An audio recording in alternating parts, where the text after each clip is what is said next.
So Paul is managing director of SPOCE, the training firm. He's been there from the beginning.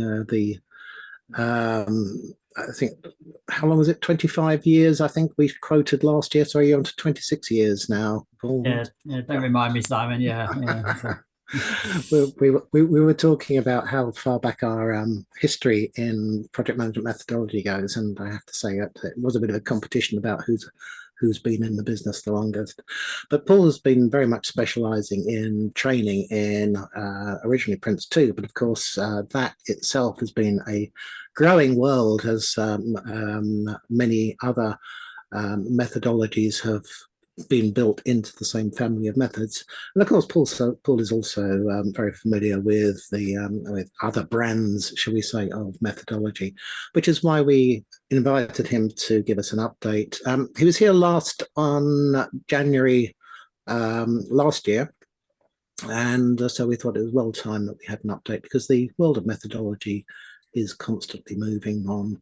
And I think anybody who is involved with project management really needs to know what the geography looks like, even if you're not using it. You know, you're going to sound a bit dumb if somebody mentions something and you think, oh, I don't know what he's talking about. So great briefing for everybody. And I think with that in mind, let's switch slide decks and get Paul started. Can you get rid of the got it message? That's this end. Still on screen. I think we have to do it on our. It's this end, I think. Yeah. This end, yeah. It's all participants to agree to it. We need to click on. If you go to the PC, there's probably an OK button you can press there. By the way, people in London, we can see you. So I can see exactly what you're doing. That was just right. Okay, I'll share my screen, shall I? Yes, please.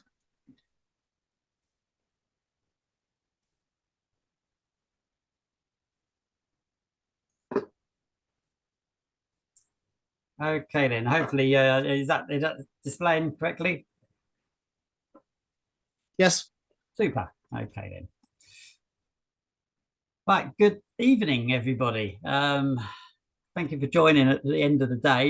You know, sort of, we all have busy days and busy schedules, and I'm pleased to see that there's a good take up of this. What I'm going to do is I'm going to take you through a number of methodologies in terms of what they are, what they represent, what the objectives of various methods and approaches are in our project management industry.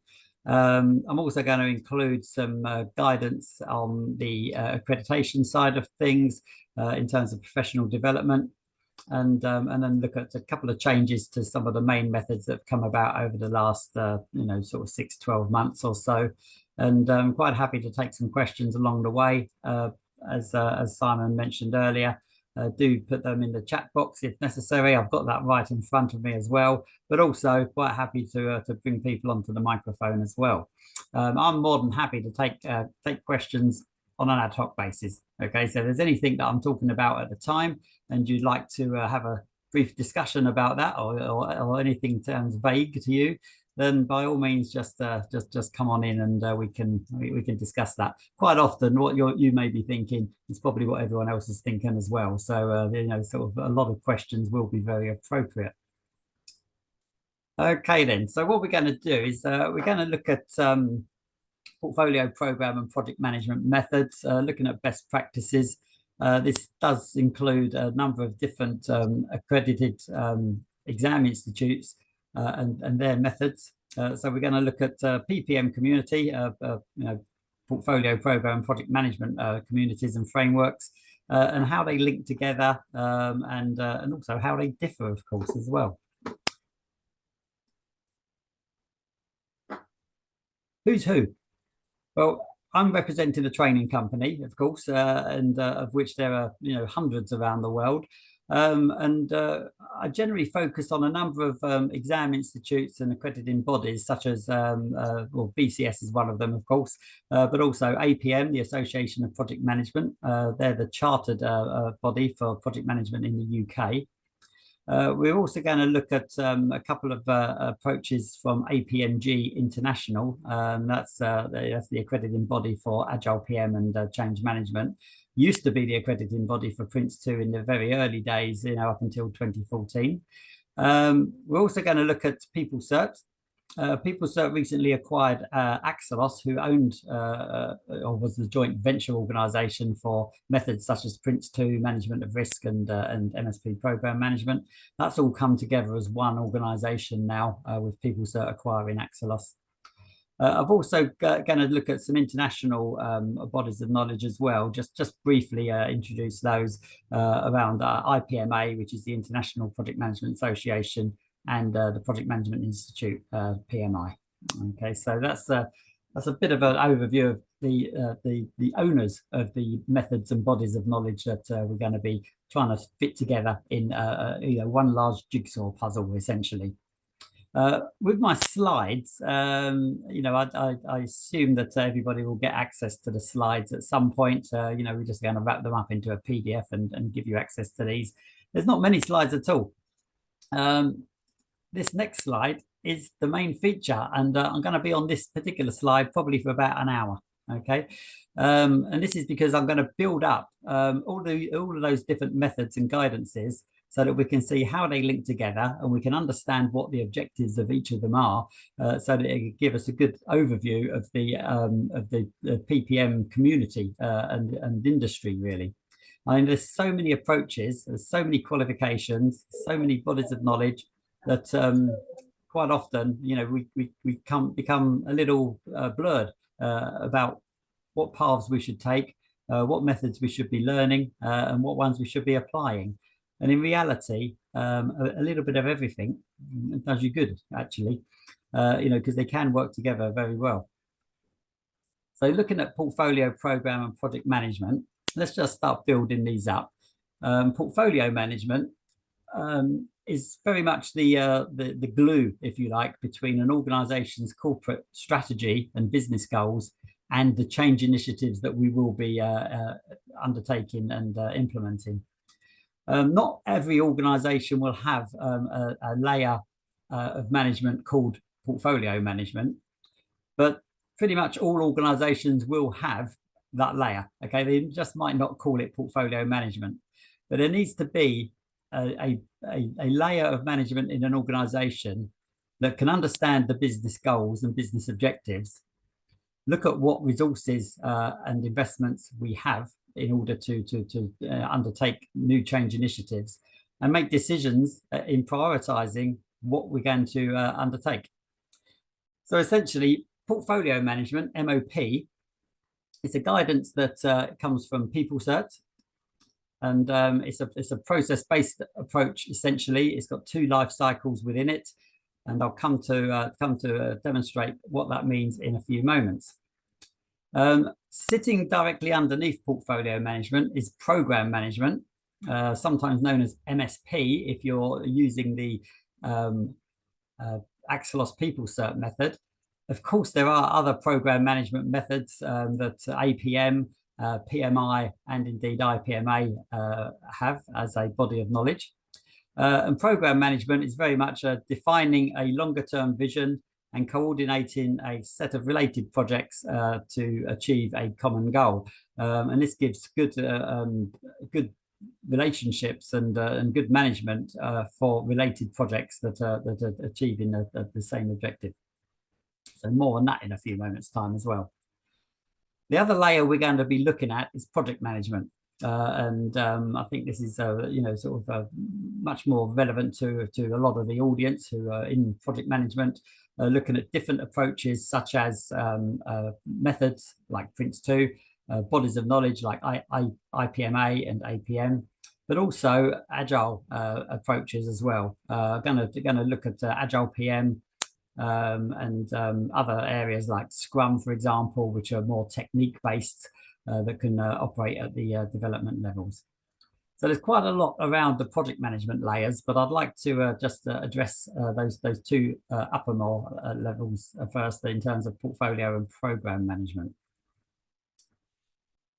So that's really sets the agenda, if you like, for this map being built up. there's a whole load of support approaches as well that's going to sit across the back of these layers, and I'll build these up as we go through the evening. So firstly, management of portfolios, MOP. Okay, portfolio management is a guidance that is owned by PeopleCert. They call it MOP, but there are also portfolio guidances in the bodies of knowledge of APM and IPMA. So you find this in a lot of areas. And essentially, to summarize quite easily portfolio management, we ask 3 questions. Okay, and those questions, quite simply, are firstly, are we doing the right things? So essentially, are we running the right projects and programs in order to support the business goals? Are we running them in the right way in terms of applying methodologies and common approaches that have been agreed with the organization to maximize the way we run these projects? And also, are we realizing the benefits from these projects when implementing changes? And that's really quite important, because we may be good at delivering projects, but that whole transition piece into the business is really critical, so we can achieve successful outcomes and ultimately realize our benefits.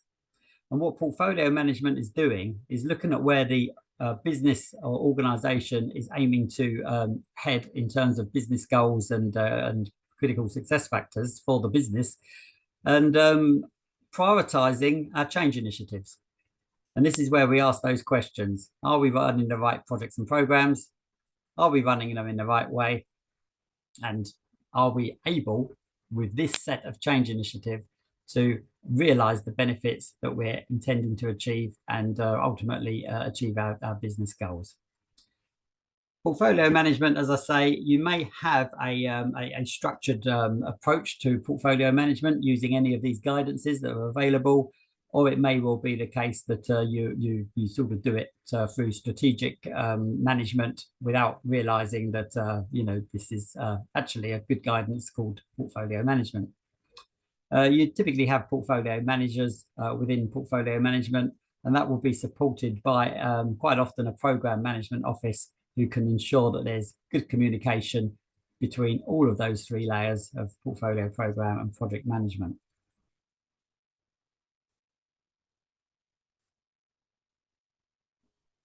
Program management. Many project managers will be involved with program management.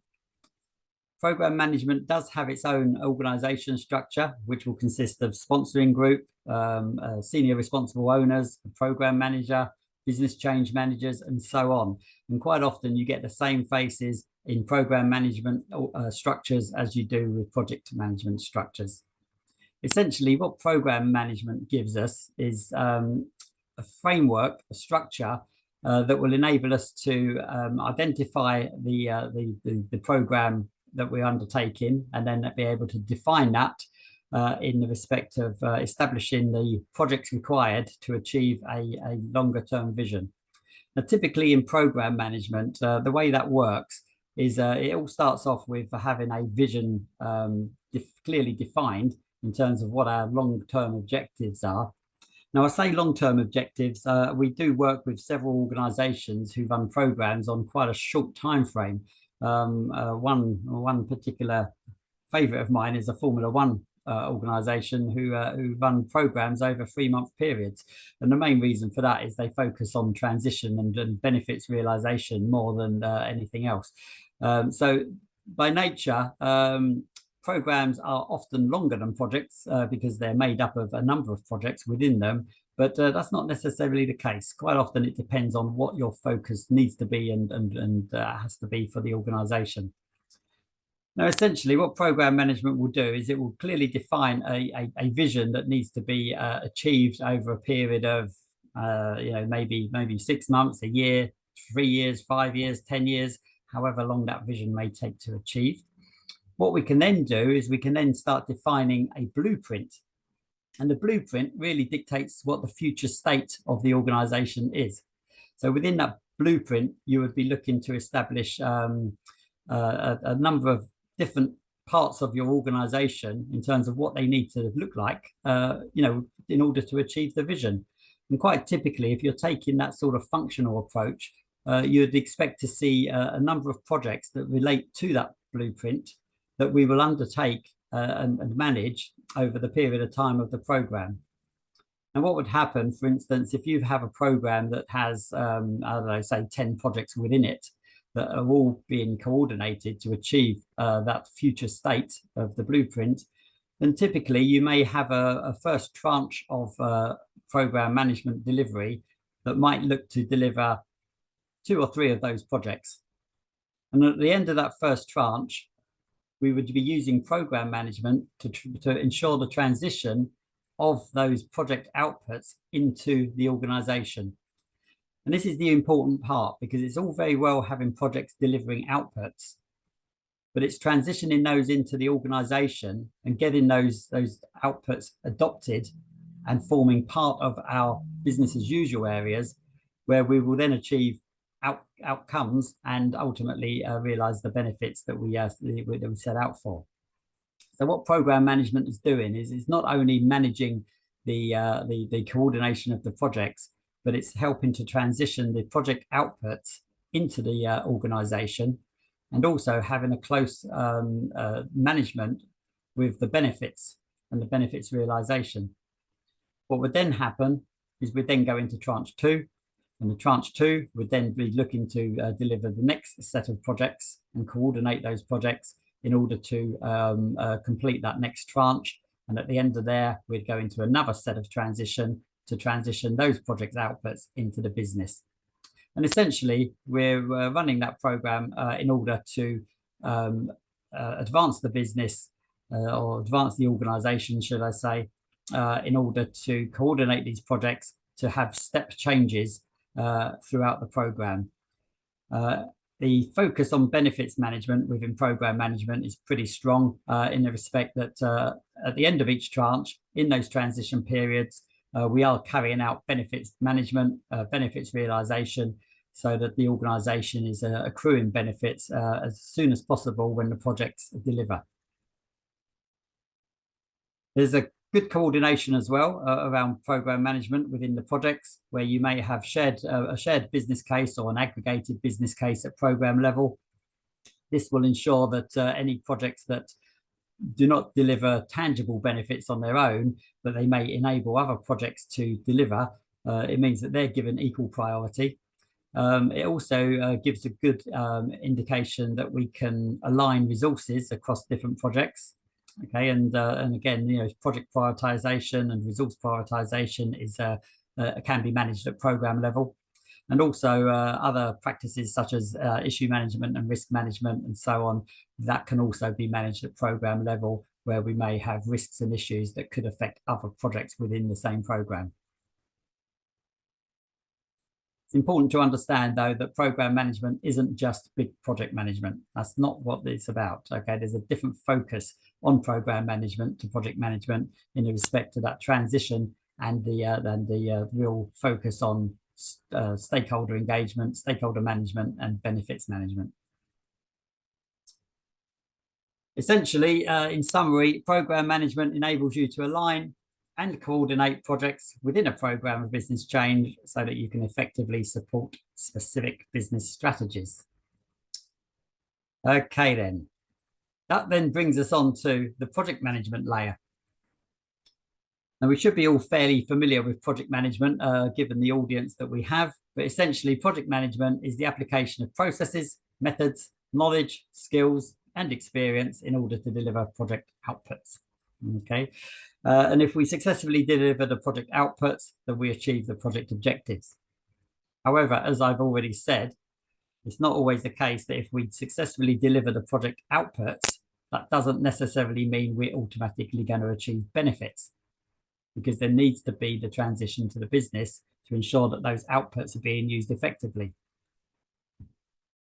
And this is where these 3 layers come in very well and work together nicely.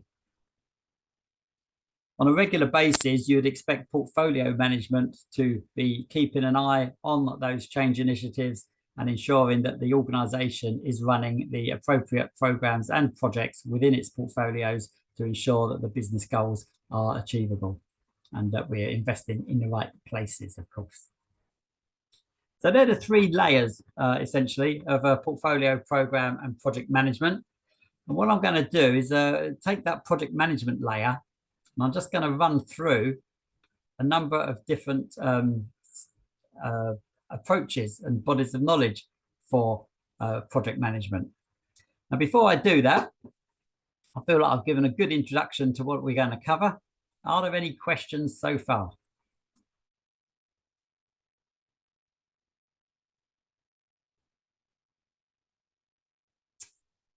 Right, okay, so hopefully it's all making sense at the moment. Okay, so portfolio, program and project management. If you've seen the P3 statement in any of your literature, P3, P3M, P3RM, P3M3, all of these acronyms, P3 usually represents portfolio, program and project management. Okay, so if ever anybody wondered what P3 was all about, that's usually what they're talking about, certainly in this industry anyway.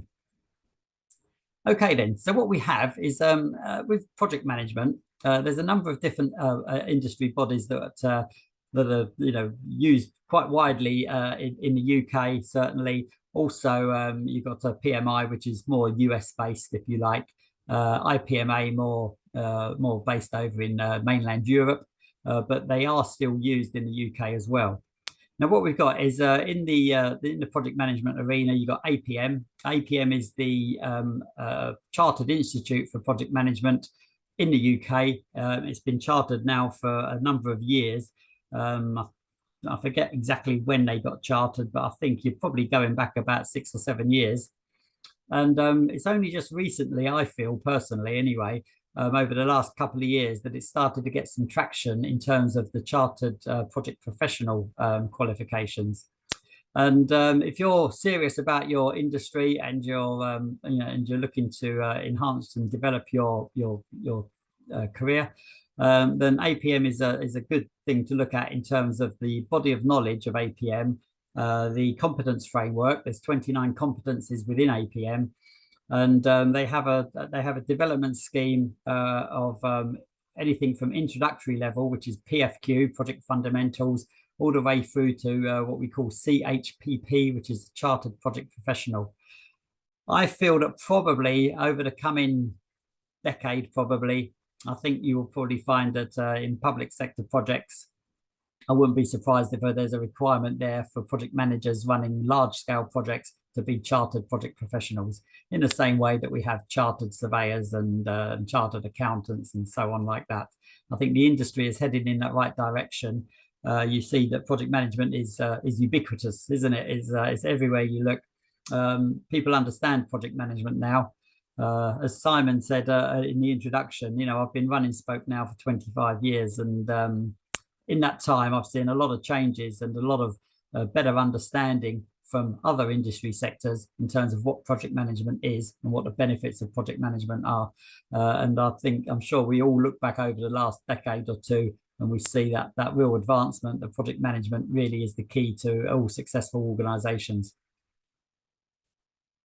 With APM, it's essentially a body of knowledge. That's what it's based on. There's different elements to APM from project practices such as risk management, issue management, organization structures, and the different types of structures you might employ, change control, quality management, and so on. So very much a lot of the hard side of the project management practices.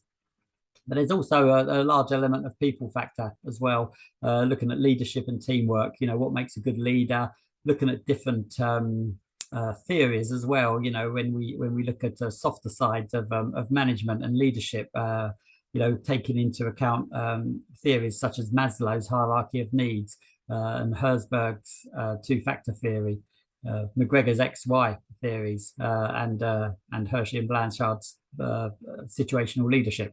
They're the sort of things that we cover in APM. So it's a much more rounded approach using that body of knowledge. And we tend to get a lot of large corporates taking on APM as part of their project framework. From an individual's point of view, if people are looking for qualifications and career development, we often get people coming to us asking, should we do APM or should we do PRINCE2? It depends on the organization you're working for, of course. Sometimes that might be dictated, but it's a shame it has to be a choice, because a lot of organizations, sort of see the light, and they may well have some elements of PRINCE2 as their project management framework, and then overlay that with APM in terms of bodies of knowledge, looking at life cycles, for example, and how that might fit into their project framework. I think taking the best of a number of different approaches will always give you the best results. IPMA is the International Project Management Institute, or Association, sorry. So the International Project Management Association. And at project management level, we've actually got levels A, B, C, and D. That you can study for and acquire the qualifications for that. Yeah, IPMA.world has just come up into the chat. That's a great resource. I've got to say, with IPMA, I'm a big fan. I really do like the IPMA competence elements. There's 28 competence elements in IPMA at project level, 29 at program and portfolio level. The additional one, by the way, is coordinating a set of projects that you would do at portfolio and program level, but obviously not at project level. So 28 competence elements in IPMA. It's very similar to APM in the respect that you have a number of practices, which is the hard side of project management. A set of procedures like stakeholder procedures, risk and issue management, change control, everything that I've mentioned with APM. But also with IPMA, you also get other people factors, okay? And the people competencies cover all the motivational theories that I mentioned for APM, but also they include things like self-reflection, looking at how you behave and how you receive information and news and react to certain events, and reflecting on how that might affect your team and the people around you. There's also a piece there on self-management, which is becoming more important now, where we're having more virtual teams and virtual setups, and people need to be more self-managed and ensure that their environment is right, and that they've got that way of structuring their day, so to speak, and that's becoming quite important now. I suspect that what will happen is when we look at future editions of competence and bodies of knowledge such as APM and IPMA, I suspect that we'll be looking at integrating elements such as AI into the fray, and understanding how AI can be used to manage projects. And indeed, Simon, I'll be quite keen to register for that event that you were just advertising, because I think there's going to be big changes in project management guidances and frameworks, as we further develop those different capabilities. PMI, again, you've got the PMI PM professional. That's very much aligned to IPMA level, probably level D, maybe level C, and also the APM PMQ. What we have is that there are other qualifications around each of these. PMI is mainly a US used body of knowledge, again, with competencies. There are organizations in the UK that use PMI, of course, they tend to be the American corporate bodies. It's also quite well used across Asia. And APM, IPMA, and PMI are similar in their makeup, in the respect that it's made up of a series of competencies and bodies of knowledge. And to make it quite simple for everybody, I'd say that all three of those have more of the how to do things in projects. What I mean by that is that because it's based on a body of knowledge, you've got more referencing out to example projects and such. So we're not talking about a concise manual that these bodies of knowledge are based on. There's a whole library of references and tools and techniques and examples that make up all the information you can gain from IPMA, PMI and APM. There are higher levels of qualification as well. For example, with IPMA, you've got levels C, B, and A, and these range from associate project manager to certified project manager to project director, and also with APM as well, you've got that CHPP. Okay, so there's quite a lot there. Also with IPMA in particular, I think someone just put it in the chat actually. You do have the same guidance and body of knowledge and qualifications for project management, for program management, and for portfolio management. So you've got you've got all of that collateral, if you like, to go up, in a vertical way or across in a horizontal way in terms of sticking with the project management layer and becoming a senior project manager, an expert in that field, or you can go on the vertical and start studying from projects to program to portfolio. Indeed, the ICB4 in IPMA, which is the individual competency framework, gives you different sections. I think section 4 is for projects, section 5 is for programs, and section 6 is for portfolios. So it's all contained in the same guidance as well. Okay. What we then come to is PRINCE2, and PRINCE2 is a framework, a project management framework. It's very much process based. It's been around for quite a while, as have a lot of these guidances. PRINCE2 was originally released in 1996, and indeed we ran the first training course back in 1997. And it's evolved and developed over that period of time. It used to be owned by the UK government, owned by the Office of Government Commerce, later the Cabinet Office. It's no longer under ownership of the UK government. It was bought out by originally Axilos, but now PeopleCert. Just over the last couple of years, PeopleCert have acquired Axilos and have now rebranded, and they are now the 100% owners of PRINCE2. They've done well to develop it on a global basis. They continue to update it, and indeed the latest update of PRINCE2 was released last September, PRINCE2 7. It remains the same methodology, and it is a methodology. It's a framework of processes and procedures that you have in it. It tells you what should happen, when it should happen, who should do it. It gives very little how things should be done. There are a few additional techniques in the latest version of PRINCE2 7, but essentially it's a framework there that you should look to adopt and tailor to your organization, and then I would recommend that you look to guidances such as APM or IPMA to overlay competencies in a framework such as PRINCE2. Just one of these frameworks is often not enough to have a full singing and dancing framework and project management system in any organization.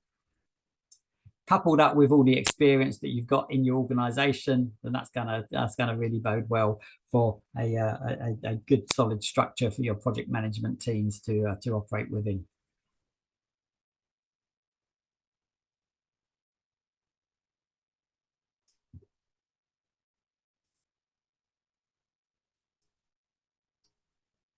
At team level, and also project team level, if you like, we do have development and agile development. There's a number of different agile approaches that are available, of course, and there's a lot more than what's on this screen as well. With the whole agile and Scrum world, essentially the ones that we get involved with that are are more closer to what we do and what I'm familiar with is AgilePM, which is owned by APMG. Axilos is PRINCE2 Agile, and also PMI. that have a number of different agile approaches, more than what's on the screen there. The two main ones that so I'm more familiar with is APMG's AgilePM. This has a framework. It's based on Scrum, really, or actually it's based on DSDM. If anybody's familiar with DSDM, it stands for Dynamic Systems Development Method.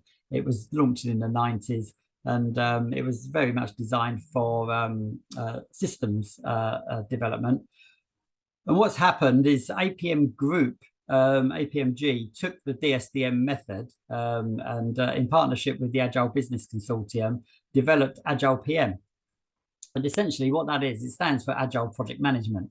So it's taken the DSDM method, which has familiarity with Scrum techniques, such as sprints and Kanban boards and information radiators and so on. And they've wrapped a layer of project management around it. So it gives it a bit more structure from a project point of view.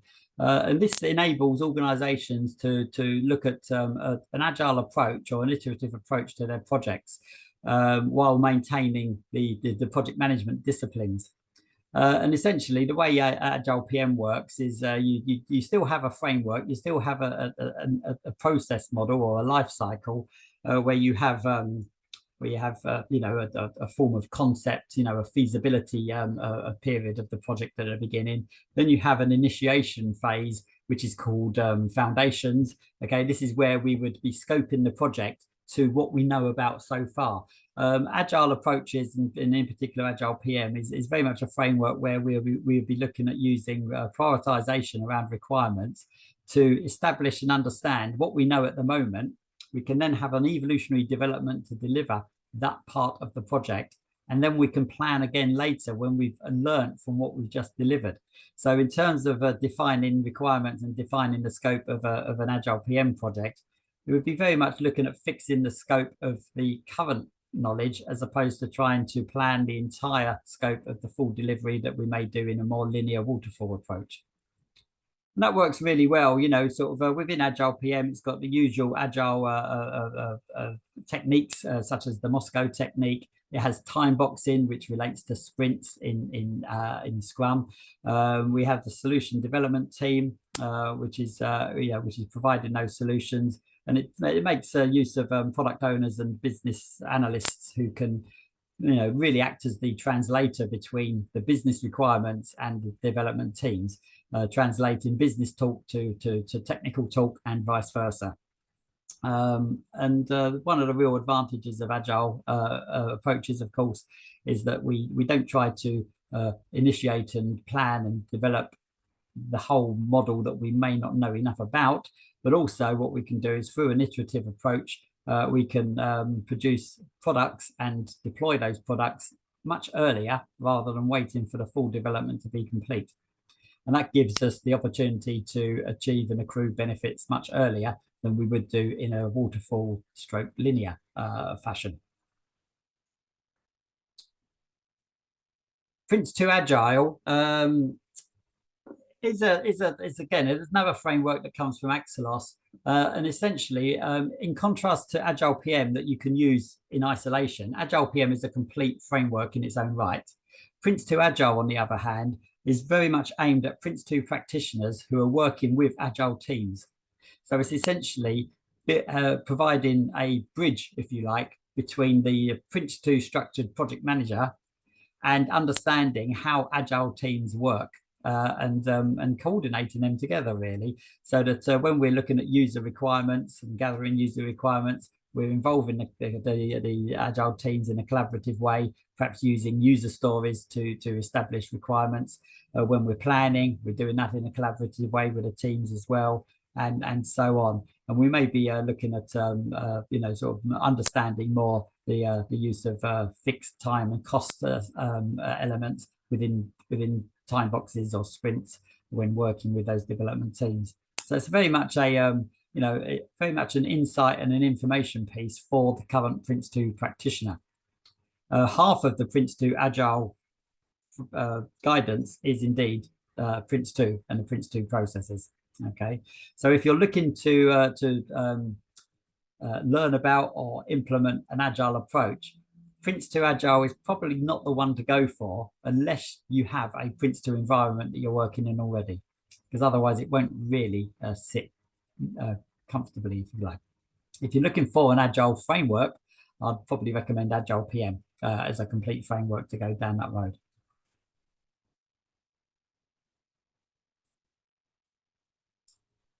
What we then have is we then have a whole series of other guidances that sit across the back of these layers. Before I go on to there, is there anybody got any questions or comments that they'd like to bring in at this point? I can see a hand waving.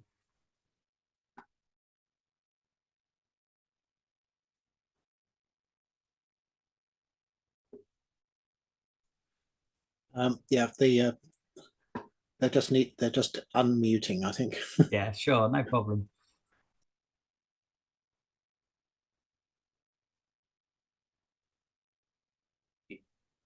Hi, Paul, can you hear me? Yep, I can hear you well, yeah. So you describe PRINCE2 Agile as a bridge where you want the Agile part of your project or work stream in your project to be controlled in an Agile way. You'd use that as a bridge. So that sits under the PRINCE2 project management framework. Yeah. Do you therefore say that the Agile PM you said is a framework in its own right? So is that best suited to projects which are entirely about product delivery? Yes, it would be. Yeah, absolutely. I think in the early days when PRINCE2 Agile was released, before I really looked into it, I thought, oh, this is going to be great because PRINCE2 Agile, they're going to go down the Scrum route and own a concise, altogether Agile approach. That was a little bit naive of me because Agile is very much a term that we might use in the same way that we might use the term management. Okay, so it's a big umbrella term, Agile. Now, what I learned after that, a number of years ago, was that when I'm talking to even my PRINCE2 clients, if they're looking at going Agile, the first thing I ask them is why do you want to go Agile? Quite often we get the response that, well, everybody else is, and it's like, right, okay, you need to be aware that there's a whole lot of projects out there that are not suited to an agile approach. Sometimes we do need to deliver the whole project in order for it to be of any use, of course. Now, I used to push people to the PRINCE2 Agile approach, but it struck me very quickly that when I looked into AgilePM, and indeed I then became qualified in AgilePM as a practitioner and trainer, it's an interesting approach, and it really does lend itself well to product development. And what it gives you a bit more structure, if you like, than Scrum gives you. When you look at AgilePM, you could be quite easily mistaken that the main evolutionary development part of AgilePM is essentially Scrum. But what you've got is prior to that, you've got feasibility and foundations, where we essentially plan the project. The organization structure has a project manager, and that project manager sits on the business side, but then you've got the solutions design team, which sits in the development part of the evolutionary development cycles. And that's where the work's being done, the prioritization's being done. We're putting products that aren't completed on a backlog for reprioritization for the next round of evolutionary development. And essentially, you've got the product owner sitting in that solutions design team, ensuring that we're delivering to the business need, of course. And the project managers, they're keeping an eye on the business side to ensure that it still meets the appropriate business case. So it's a complete framework in its own right. Whereas PRINCE2 Agile, it draws on PRINCE2. So you need to understand PRINCE2 and you need to have a PRINCE2 framework, but it sort of maps across different elements of Agile approaches. Okay. Essentially what you'd need if you're implementing PRINCE2 Agile, you'd really need like a PRINCE2 framework, which is what it's designed for, but you'd need Agile approaches because you haven't actually got the whole evolutionary development cycles very clearly laid out in that as a method in its own right. If you had an organization that had Scrum development teams, then PRINCE2 Agile would be more applicable to your PRINCE2 project managers so that they understand how that whole Agile environment works. Yeah. So yeah, and this is why when you look at Agile projects, if you want a good framework, standalone framework that doesn't rely on anything else, then I'd say AgilePM is a good one in terms of having that project element to it as well. Okay, it's well worth looking into it, sort of from that context. That's not to say as well that PRINCE2 and AgilePM can't sit alongside each other in the same organization. Of course they can, but essentially you wouldn't be looking to hybrid the two, because AgilePM can do the project management parts itself as well. What AgilePM can't or wouldn't seek to do though is manage the waterfall linear projects. Okay, because the whole of AgilePM development is based on evolutionary development and iterative approaches. Well, I see Enrico's got an interesting question for you there in the chat. I don't know, Enrico, do you want to turn your mic on and pass that question on, or should we just take it from the chat? Right, there is a plan from APM. I'll read it anyway. Yeah, that's probably just easier. There is a plan from APM and PMI to collaborate regarding the exams later this year. What are your thoughts on this? Right, okay, I guess this is on one of my later slides, Enrico, actually. So well done for preempting that. I'm not too familiar that the APM was collaborating as such with PMI, but I know that they're looking at adjusting the exams for APM, and the APM exams at the moment. This really only applies to the PMQ, the project management qualification under APM. And currently the exam is 3 hours plus 15 minutes preparation time. And you have to answer 10 questions from a possible 16. And this exam is based currently on a written exam. It's closed book, and you have to answer questions to, for example, explain 2 reasons why you might benefit from a robust business case. And you start with a blank piece of paper and you have to demonstrate your understanding. What they're changing those exams to, and this will be as from, I believe, July this year, they're changing it to a 2-part exam, very similar to PMI and similar to IPMA as well. What they're doing is you're going to have a element of multiple choice. Okay, so multiple choice questions, which I believe will be, I think it's probably going to be something like a half-hour exam. It might be an hour. I'm not sure. I can't remember what the exact timings are.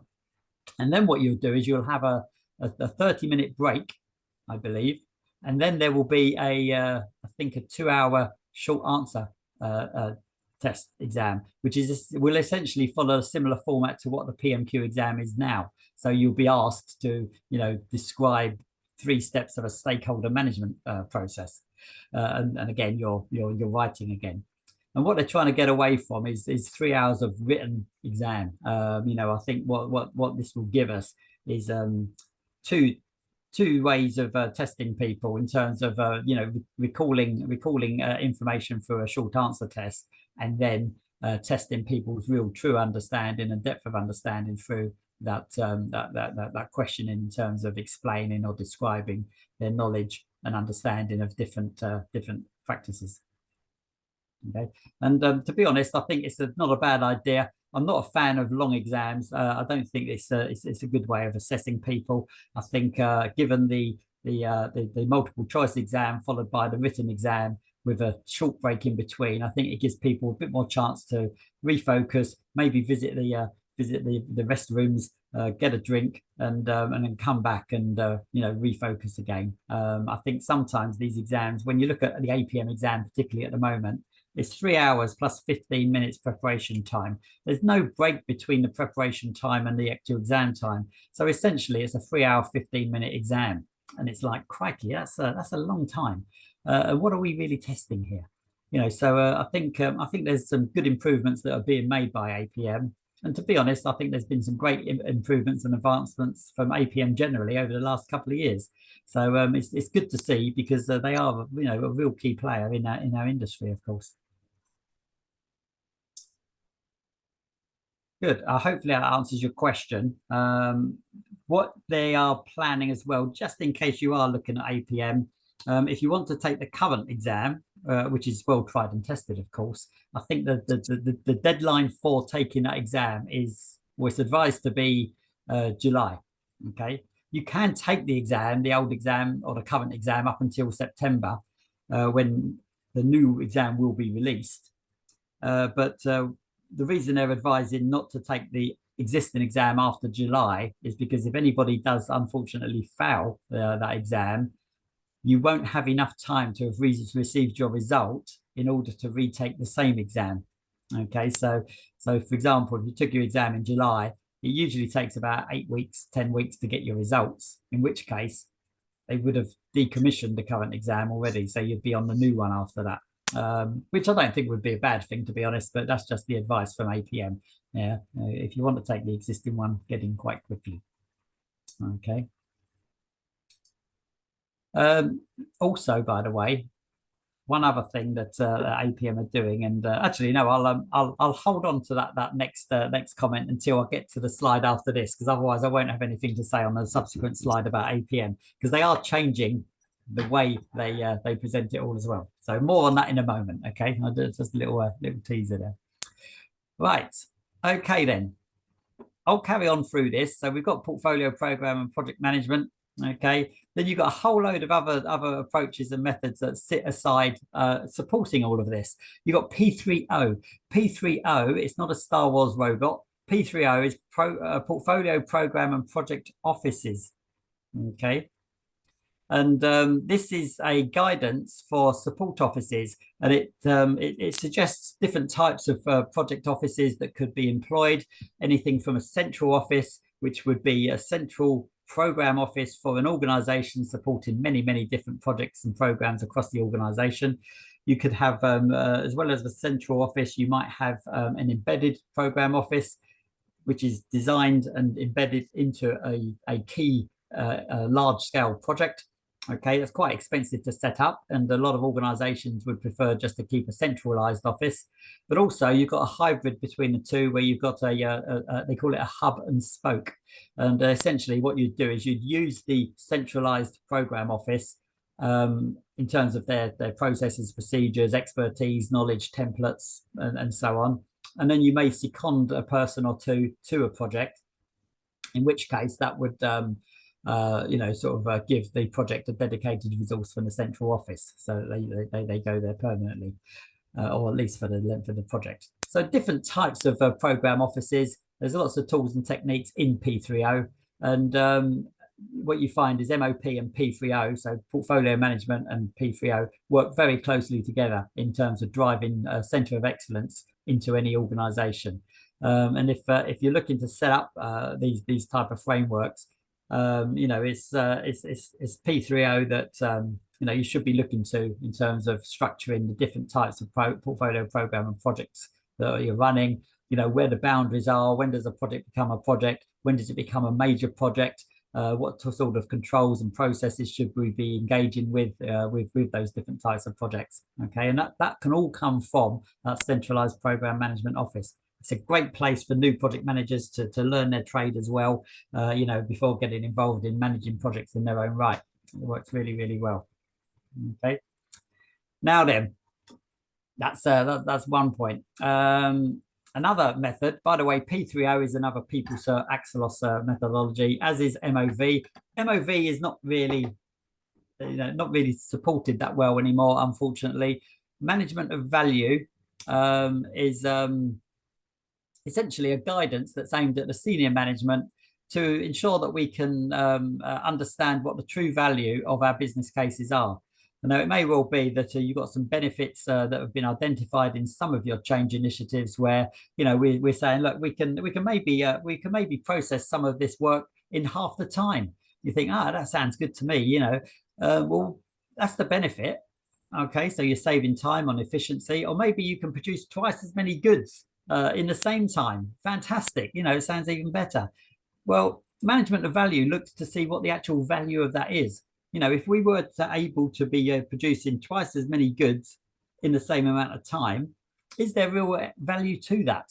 You know, what are we going to do with all these extra units that we're producing? Is the market ready for them? Is there a need for that in our market?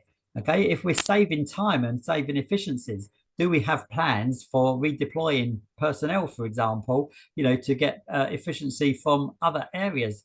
Or are we just going to have redeployment or efficiency and no real value from that? Okay, it's all very well saying we're going to do things and save 10% of personnel, but what can you do with that 10% of personnel that you've got? Have you got other initiatives that can be taken on, and what is the actual value of that and doing that? So it just takes that business case a little step further, if you like, and helps prioritize those projects. And as you can imagine, MOV, management of value, and management of portfolios would be working very closely together.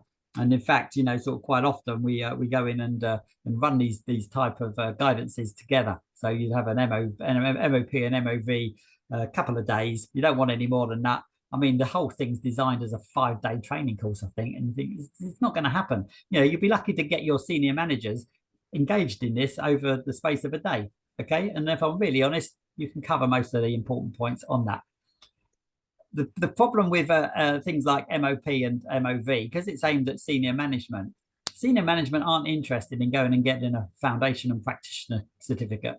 You know, they're interested in getting the real good takeaways from it, and that's where you'd be better employed looking at seeing if you can get a half-day briefing or 1-day briefing, you know, to really get under the skin of how your organization works, you know, from a senior management point.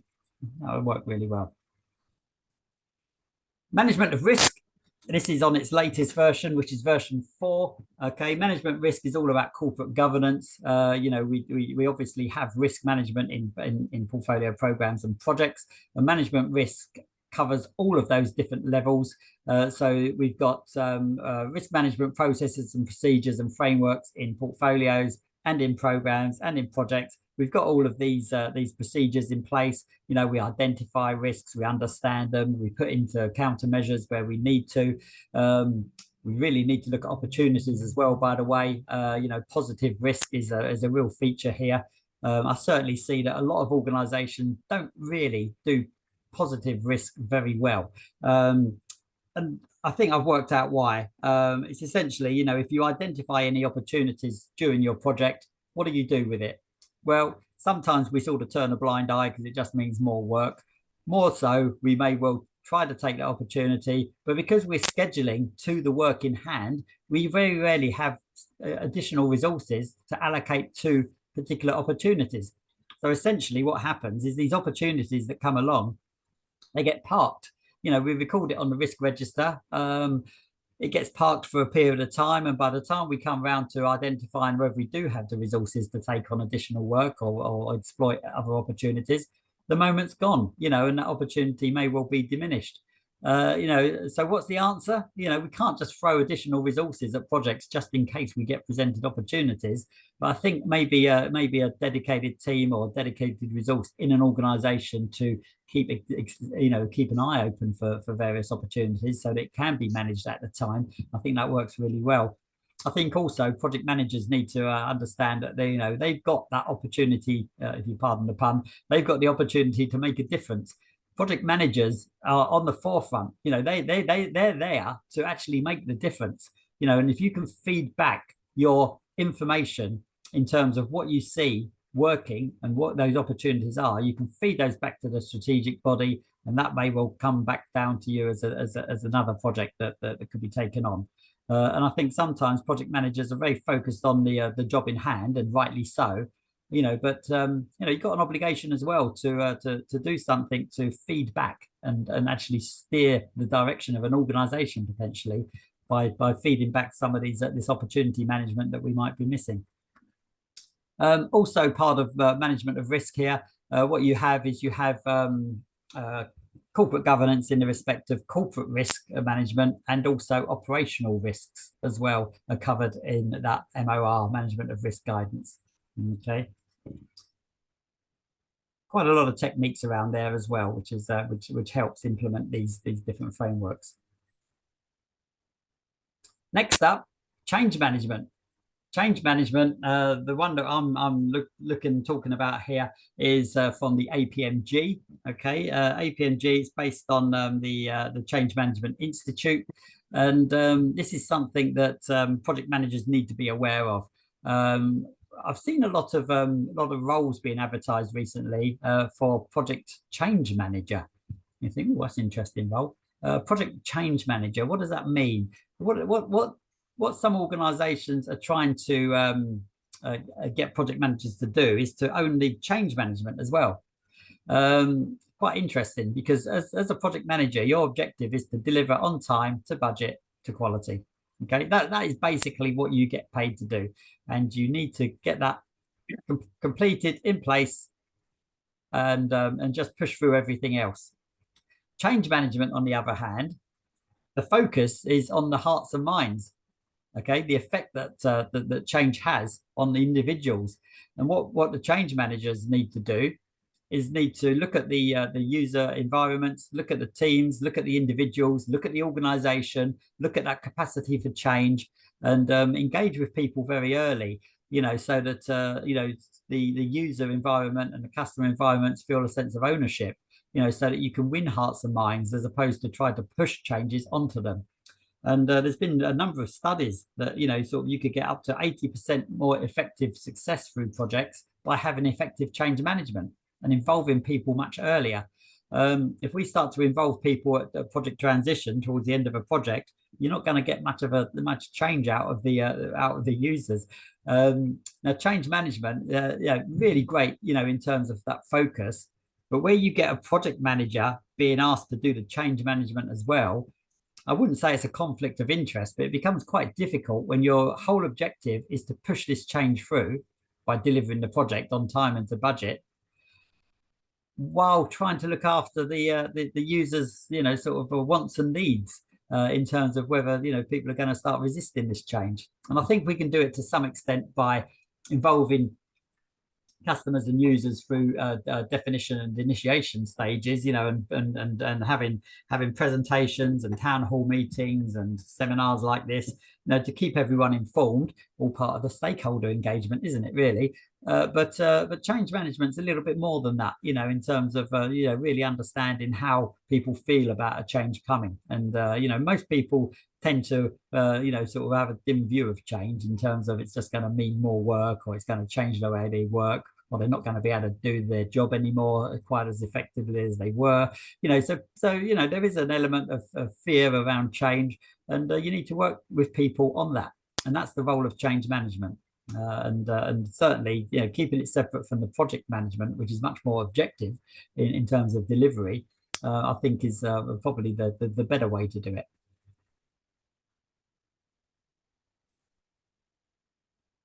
And the last one that goes down the back of these is BCS, business analyst. You know, which again, you know, you've got plenty of information on that here for business analysts. And essentially, what we're looking at in business analysts is employing people who can really understand what the business needs are and translate those requirements into the project. You know, all too often, you know, so we don't always get consistency between user requirements, the business needs, and what the technical delivery is. And by having business analysis in place, so that you've got those BAs really understanding what the business need is, understanding what the user need is, but being able to understand the technical jargon and the technical talk, and act as a person with two hats, essentially, going from business to business to technical, and acting as that interpreter. That works really, really well. And what I'm starting to see is project managers are starting to develop their skills on a broad basis, where, you know, you might have project managers undertaking qualifications and developments such as APM, IPMA, or PRINCE2. But then, you know, they may be looking at program management, you know, but a foundation level, just to get an appreciation of how you're affecting other areas. You may well get project managers that are understanding agile approaches, so that they can understand how agile team works. But also, you know, there seems to be a big sway of project managers taking on the responsibility of client managers, okay, and account managers. So there's much more interaction and interfacing between the project managers and the customer. Certainly what I've seen over the last few years, there seems to be a much more emphasis on that. And this is where the business analyst credentials, if you like, come in really well, because it means that you end up being a resource there who can talk every language, really. No matter who you're talking to, you've got that understanding of the whole 360-degree picture. Okay, and I think that really works. That's what separates out project managers from sort of really excellent project managers, to have that good understanding and awareness of everything. And you don't have to spend a lot of money on this either. There's so many resources available to us now. I'm running a APM PMQ course this week, which is why I'm still in my flow at the moment, because I've been training, I think, 3 weeks solid now. And I'm really upbeat from it. And what I'm seeing and hearing is a lot of my delegates across those courses that I've run just in the last few weeks, they're jumping onto YouTube, looking at 3 and 4 minute videos on things like negotiation and on Maslow's hierarchy of needs and so on, just to get different viewpoints and different ideas. So we've never been in a situation where we've got so much free resource to learn. And if you want to enhance what you're doing, but you don't want to spend too much time, and you don't want to spend too much money, have a look around. There's so much resource out there, and certainly there's plenty of people in this room giving a presentation that can point you in the right direction as well. Just a question. Yep. In terms of change management, I noticed that branch isn't really flowing down in the diagram and to agile and development. Does that mean that that element of change management stops those years, or does it flow down into agile development as well? Yes, it's very well spotted. Yeah, well done on the old eagle eye there. And I did do that on purpose, actually, because quite typically change management would be undertaken by the customer, the host environment for the project. And therefore, typically the agile development teams and so on would usually be from the supplier environment, and therefore not really be affected by the change, because it's, they're providing the development teams and the products, and they're putting that into the user environment. And the rest of that environment that we're looking at is really coming from what we'd call the host organization, the customer environment. And therefore, I'd expect to see change management really focusing on that customer environment.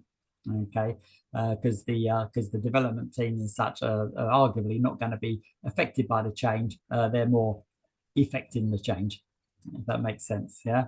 It's also why I've left MOV on the left-hand side there, just short of everything else. I may well bring MOV down to program management as well, actually. But when I put this diagram together, I thought it probably ends there, because that's where the prioritization of projects and programs needs to be, and then the value of that portfolio needs to be assessed at portfolio level. Okay, so there is a bit of thinking behind, sort of what overlays what. But well spotted. That's a good question. Finally, on this slide, so that's pretty much sort of the framework. What we do have is P3M3, portfolio program and project management maturity model. So 3 Ps, 3 Ms, and essentially what we've got there is we've got the 3 levels: portfolio, program, and project management. And this is very much a framework for assessing organizations' maturity in these disciplines.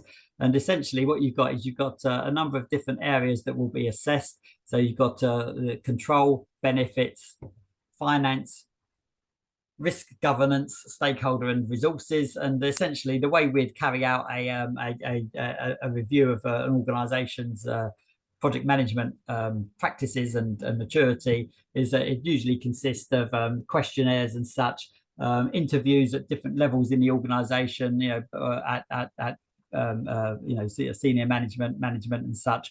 Typically, any organization having a maturity assessment, you'd usually choose whether you're having that assessment at project level, program level, or portfolio level. And we recommend only one at a time, really. You really need to start a project at the project management level. And essentially you get scored out of 5 on the maturity model framework.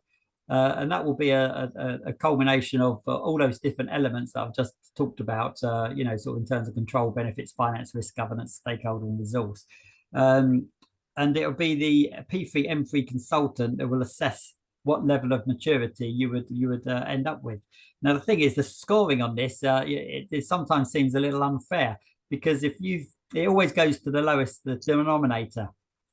So if you're scoring a 1 in any of those particular areas that have been assessed, whereas you're scoring 3 or 4 in others, you might end up that you're one of the criteria in, I don't know, like control, for example, project control.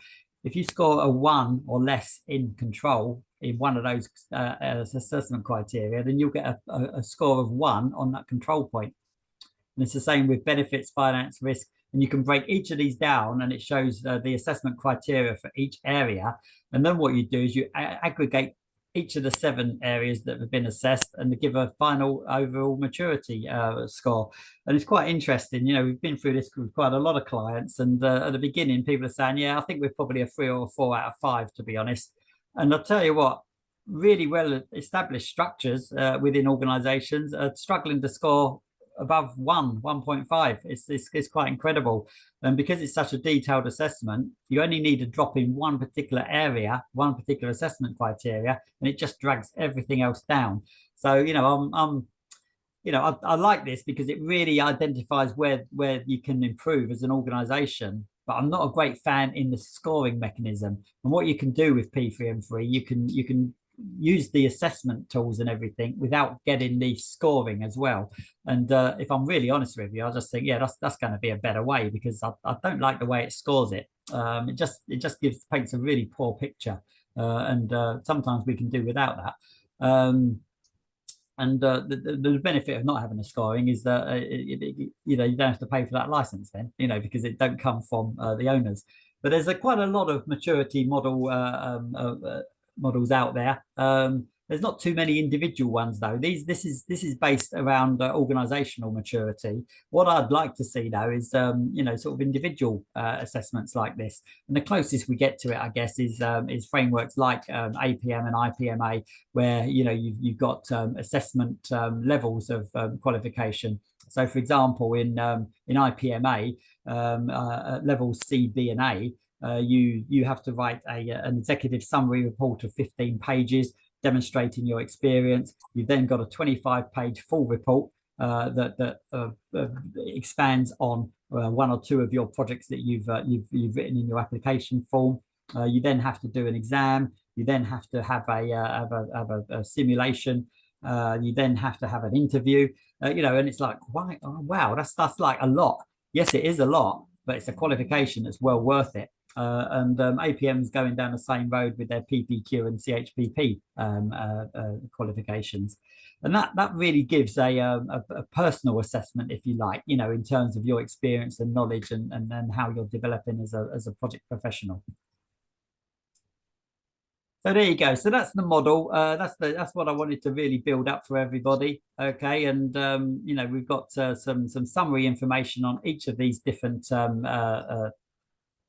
titles towards the back end of the slides. And as I say, I think I'm right, Simon, in saying that the copy of the slides will be available to anybody. They'll be downloaded or accessed some way or another. I'm sure Simon can summarize that on the closing points. Right. Key updates. Not got too much to say about the key updates.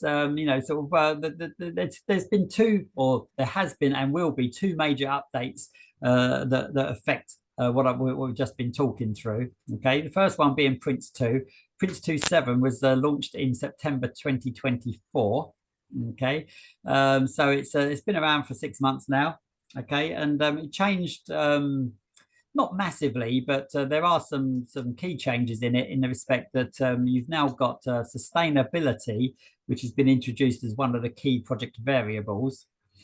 So where you look at variables in project management generally, which are time, cost, quality, scope, benefits, and risk, they're the ones we need to try and control. You've also got sustainability there to ensure that what we do is in line with the sustainability policies of the organisation and the industry, and also that it's sustainable from an environmental point of view, but also able to be supported by the organisation. There's no good projects delivering products and outputs to an organization that can't afford to run them.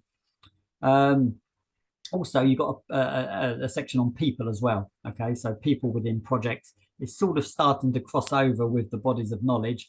Okay, there's not too much soft skill stuff in the people section, you know, but it is making sure that we get the right people involved in the project management team. The people remain motivated, so there's an element of leadership and teamwork there.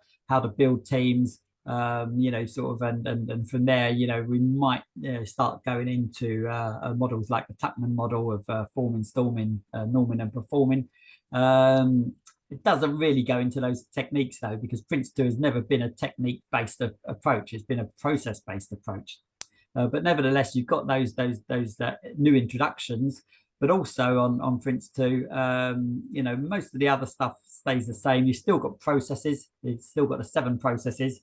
For those of the people who know PRINCE2, you've still got themes as well, the 7 themes, although they have renamed them and they're now practices. Okay, and again, that brings it in line with other approaches such as IPMA. And the exam criteria remains the same as before. You know, you've now got a 3-year life on the practitioner certificate. And I believe I saw the other day that they brought in a 3-year life on a foundation certificate, although they still claim that the foundation certificate will live on forever. It just has a date of expiry on it. And you think, right, okay, well, how does that work? But hey, I guess it means you don't have to take it again to prove that you're qualified. APM PFQ is still the same as is PPQ and CHPP. The main qualification that applies to project managers at the moment is APM PMQ, which is the project management qualification. We've just been speaking about the new exam format, weren't we? That's due out from September. Okay, and that's going to be part multiple choice and part short answer test. So they are splitting it into 2 parts of the exam that you would take in the same sitting. Okay, it's not like PRINCE2 exams where you'd have a foundation and practitioner where they're 2 different courses. This is one exam, but it's just split into 2 parts.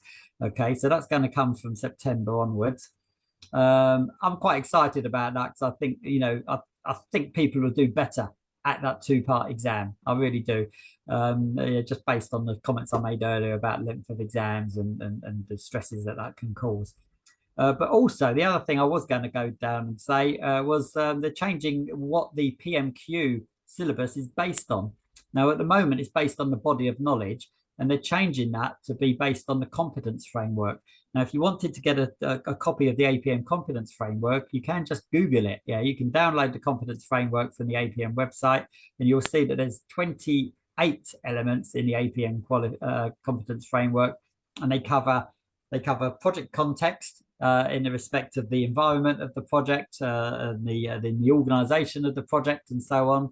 They cover practices such as quality management, stakeholder engagement, planning, scheduling, resourcing, risk and issue management, and so on. So all of those project practices, and also they cover the people factor, you know, things like you know, teamwork and leadership and motivation and so on. You know, so it's becoming a little bit more similar to the IPMA framework, if you're familiar with that. Okay, so that's all exciting stuff, and that new exam is going to be based on the competence framework as opposed to the body of knowledge. A lot of it's going to be similar though. You know, there's not going to be massive changes. So if you've been studying APM, most of your studies and most of your knowledge is going to be there anyway. There's just a few extra elements of competence in that framework that you'd need to take on and learn additionally. So that's going to be the main change there as well. You know, they're working on it from July, and should be all ready for us from then on. But mainly in September, I think, is their big launch. Okay, so exciting stuff really. And I have heard, I'm not sure how much I'm allowed to say, but I did hear a rumor and it is just a rumor that they may be working on the 8th edition of the body of knowledge, but that's probably not going to be seeing the light of day until probably the back end of 2025, I'd imagine.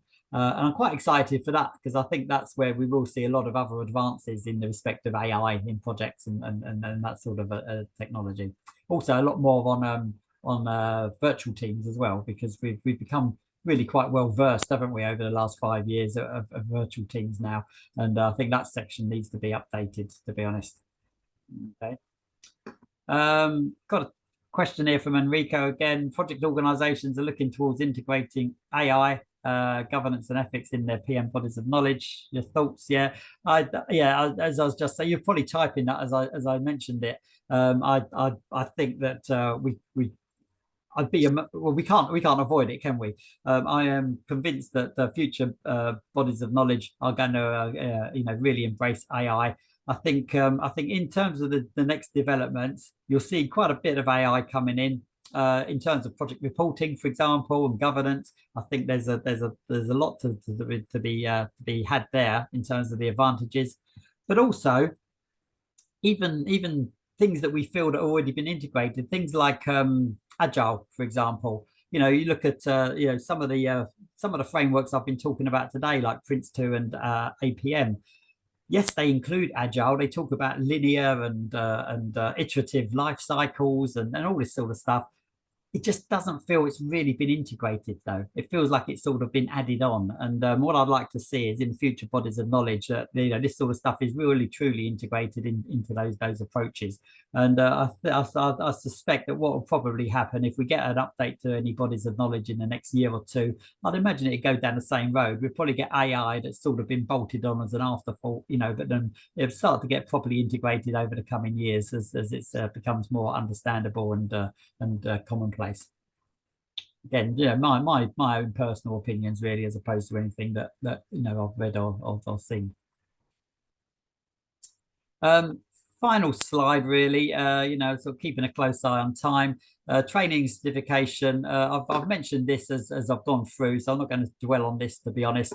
But all certifications, you can learn all of this at your own pace using your own resources, or you can use accredited training organisations such as SPOCE.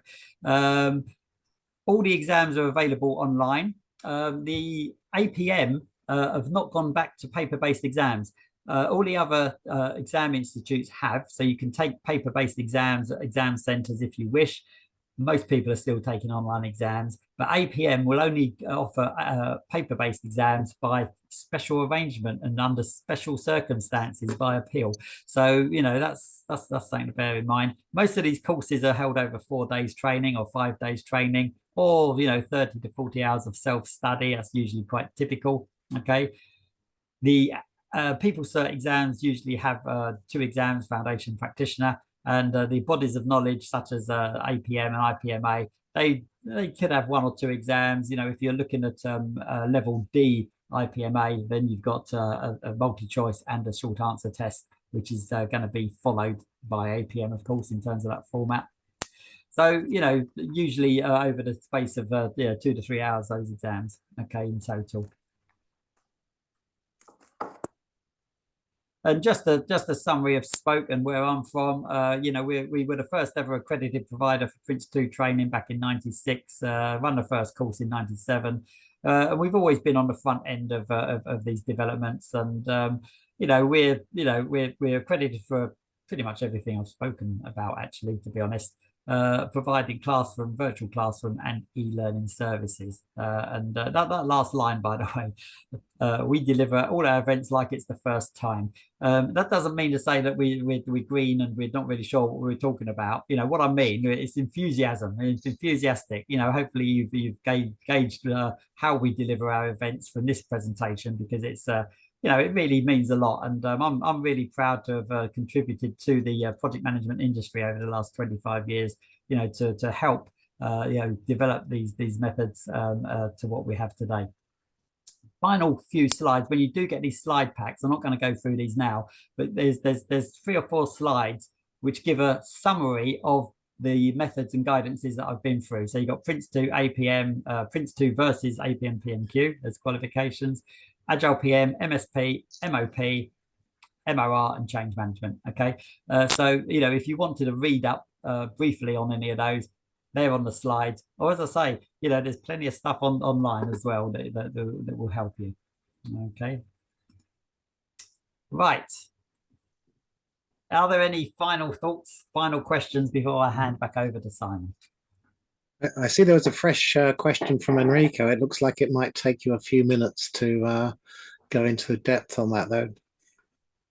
Is this the one on AI? Yeah. Yeah, I did address that, Simon. In the respect that I do agree that the bodies of knowledge do need to incorporate AI because through governance and ethics, we've got that. It would make life a lot easier, I think. Especially when you're looking at the reporting cycles as well between different levels within project organisations, and it take a lot of the labour intense areas out of the project management processes.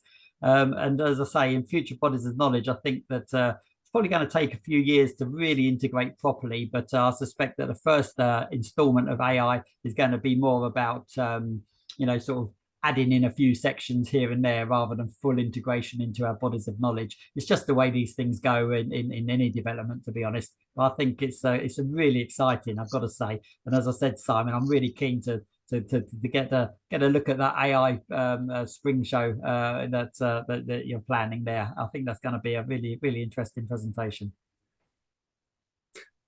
Just one more thing on Enrico. Would there be a path to cross-credential to one another? The only cross-credential you have with PRINCE2, if you already have a qualification in APM or PMI or IPMA, then you don't have to take the foundation level exam in PRINCE2. You can go straight to practitioner. And also APM, if you get in before July, if you've got a PRINCE2 practitioner certificate, then you can take a shorter exam on APM, but it's not worth it. Trust me. If you've got a PRINCE2 qualification, don't be lured in by this PRINCE2 APM for PRINCE2 practitioners, because what essentially happens is you won't be tested on anything to do with PRINCE2. It'll be tested on all the new stuff you've just learned. Whereas if you stick with the original exam, you're going to be tested on 16 possibly, or 10 from 16 rather than 6 from 10 topics. So you've got a much better chance of knowing what you're talking about on the full exam. So that would be my advice. I think it's important for people to understand that different organizations and different countries have different preferences about which certificates they appreciate and which they take no interest in. And it's obviously a very complex thing for us to try and explain here and now, but they really need to take a look at their own environment, the sector they're in, their employer, the country they're in, to make the right judgments about which methodologies and which training, which certifications to go for. Yeah, you're absolutely right, Simon. And that's often the driver for people coming to get those certifications, because it's usually based on the organization they're working for or the region in the world that they're working in. You go to some regions and they won't recognize PRINCE2. You go to other regions and they won't recognize IPMA. I mean, IPMA is very small in the UK, but absolutely massive across mainland Europe. And the same with PMI, sort of not much in the UK.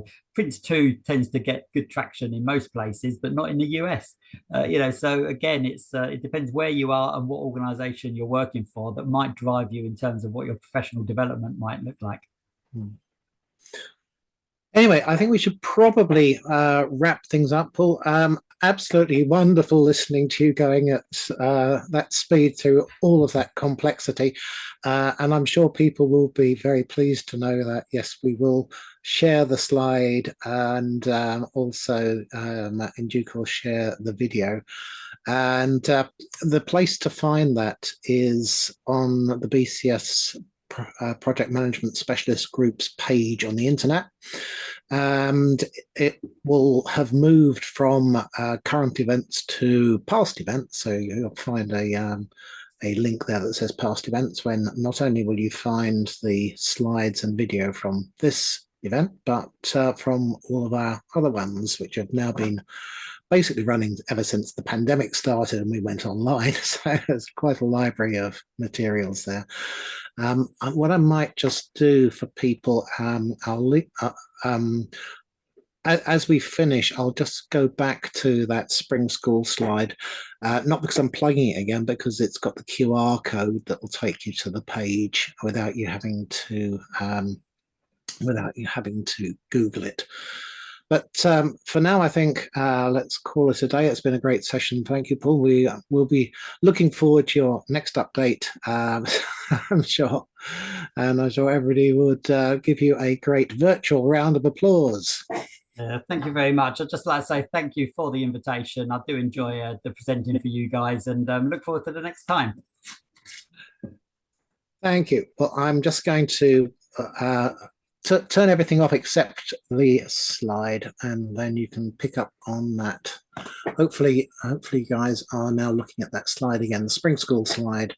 You can, of course, sign up for the Spring School. We'll be delighted for you to do that. But the same page is the one that you'll find the links to the video and slide pack as soon as they're ready. Typically takes a week or two before they're up on the web.